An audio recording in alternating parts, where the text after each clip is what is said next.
SDPI এর জাতীয় সভাপতি এম কে ফাইজিকে অন্যায়ভাবে গ্রেপ্তারের বিরুদ্ধে রাজ্যের বিভিন্ন প্রান্তে বিক্ষোভ প্রদর্শন। এসডিপিআই এর জাতীয় সভাপতি এম কে ফাইজির অন্যায়ভাবে গ্রেপ্তারের বিরুদ্ধে পশ্চিমবঙ্গের বিভিন্ন স্থানে প্রতিবাদ মিছিল ও সভা অনুষ্ঠিত হয়েছে। কলকাতার রাজাবাজার, মুর্শিদাবাদের বহরমপুর, ডোমকল, রানীনগর, লালবাগ, লালগোলা, সাগরদিঘি, রঘুনাথগঞ্জ, শামশেরগঞ্জ, ফারাক্কা, সুতি, ধুলিয়ান সহ সম্পূর্ণ দেশ জুড়ে জনগণ রাস্তায় নেমে সরকারের দমনমূলক নীতির বিরুদ্ধে সোচ্চার হয়েছে। এসডিপিআই নেতৃত্বরা বলেন, এসডিপিআই এর জাতীয় সভাপতি এম কে ফাইজিকে এনফোর্সমেন্ট ডিরেক্টরেট বা ইডি ভিত্তিহীন অভিযোগে গ্রেপ্তার করেছে, যা রাজনৈতিক প্রতিহিংসার একটি নগ্ন উদাহরণ। মূলত এসডিপিআই নেতৃত্বে ওয়াকফ সংশোধনী বিলের বিরুদ্ধে দেশজুড়ে ব্যাপক আন্দোলন গড়ে ওঠার কারণেই এই গ্রেপ্তার করা হয়েছে।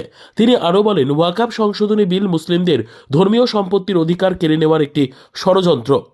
এই বিল কার্যকর হলে সরকার ওয়াকফ বোর্ডের সম্পত্তির ওপর নিয়ন্ত্রণ প্রতিষ্ঠা করতে পারবে এবং মুসলিম সম্প্রদায়ের স্বার্থ উপেক্ষা করে সেই সম্পত্তি বিভিন্ন সরকারি বা বেসরকারি প্রকল্পে ব্যবহার করতে পারবে।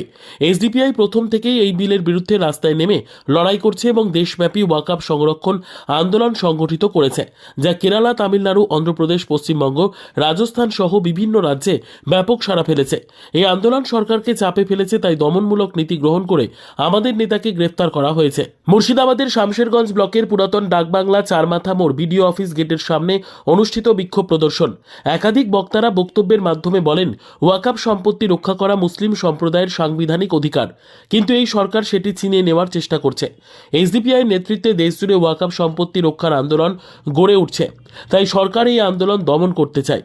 এসডিপিআই এর পক্ষ থেকে স্পষ্টভাবে জানানো হয়েছে যে যদি সরকার অবিলম্বে এম কে ফাইজিকে মুক্তি না দেয়, তাহলে আরও বৃহত্তর আন্দোলন গড়ে তোলা হবে এবং গণতান্ত্রিক পথে প্রতিবাদ চলবে। ওয়াকফ সম্পত্তি আমাদের অধিকার, এই অধিকার রক্ষায় আমরা আপোষ করব না। এই দিন এই বিক্ষোভ প্রদর্শন উপস্থিত ছিলেন এসডিপিআই এর কামাল বাসিরুজ্জামান, রাজ্য general secretary, Samserganj block secretary Nurul Islam, block president Alauddin, block vice president Emdadul Haque সহ অন্যান্য নেতৃত্বরা।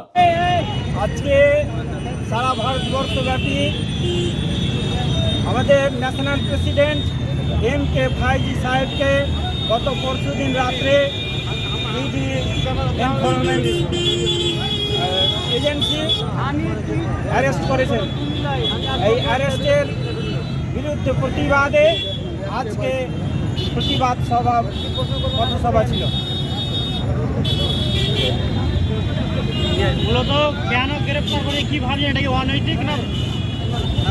এটা সম্পূর্ণ অনৈতিক এবং অসাংবিধানিক, কেননা এটা শুধুমাত্র বিরোধী শক্তির কণ্ঠ রোধ করার উদ্দেশ্যে এটা অ্যারেস্ট করা হয়েছে। আজকে দেখেছেন গত কয়েকদিন ধরে সোশ্যাল ডেমোক্রেটিক পার্টি অফ ইন্ডিয়ার পক্ষ থেকে ওয়াকফ বিলের বিরুদ্ধে লড়াই সংগ্রাম করে যাচ্ছে গোটা ভারতবর্ষব্যাপী। এই সারা ভারতবর্ষব্যাপী শুধু মুসলিম নয়, সমস্ত জনগণ এই বার্তাটা পেয়েছে এবং জনগণ সচেতন হয়েছে। ফলে আজকে মোদী সরকারের মাথায় টনক নড়েছে।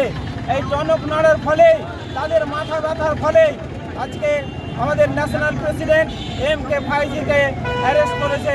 শুধুমাত্র অ্যারেস্ট নয়, তারা চিন্তা ভাবনা করেছে, ভেবেছে যে কি এদের কণ্ঠরোধ, গলা টিপে ধরলে, অ্যারেস্ট করলে, নেতাকে অ্যারেস্ট করলে এদের আন্দোলন থেমে যাবে।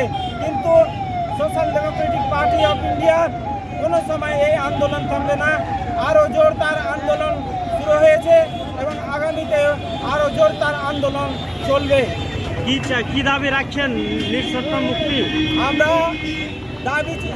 আমাদের দাবি এম কে ফাইজি সাহেবকে নিঃশর্ত মুক্তি দিতে হবে, না হলে আমরা আগামীতে বৃহত্তর আন্দোলনে এবং পথ অবরোধ গোটা ভারতবর্ষ অচল করে দেব।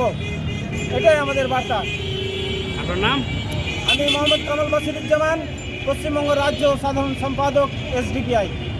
সেটা হচ্ছে যে আপনারা দেখেছেন সোশ্যাল মিডিয়া মাধ্যম এবং আমরা এই জায়গাতেও গোটা ভারতবর্ষ জুড়ে ওয়াকফের বিরুদ্ধে আমরা একটা আন্দোলন করেছিলাম।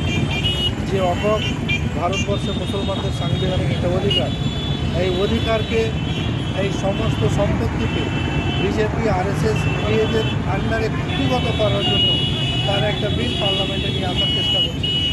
তার বিরুদ্ধে ভারতবর্ষ জুড়ে শুধুমাত্র একটাই পার্টি একসাথে যার প্রোটেস্ট করেছে সে হচ্ছে এসডিপিআই। এই এসডিপিআই পার্টিকে দেখে মোদি অমিত শাহ ভীষণভাবে ভয় পেয়েছে।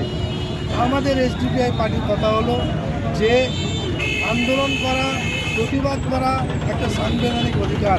এই সাংবিধানিক অধিকারকে এই বিজেপি এবং আরএসএস নিজেদের যে সমস্ত এজেন্সি রয়েছে, ভারতবর্ষের স্বাধীন এজেন্সি ইডি, এনআইএ, এই সমস্ত এজেন্সিগুলোকে দিয়ে আমাদের যে ন্যাশনাল প্রেসিডেন্ট তাকে অ্যারেস্ট করেছে।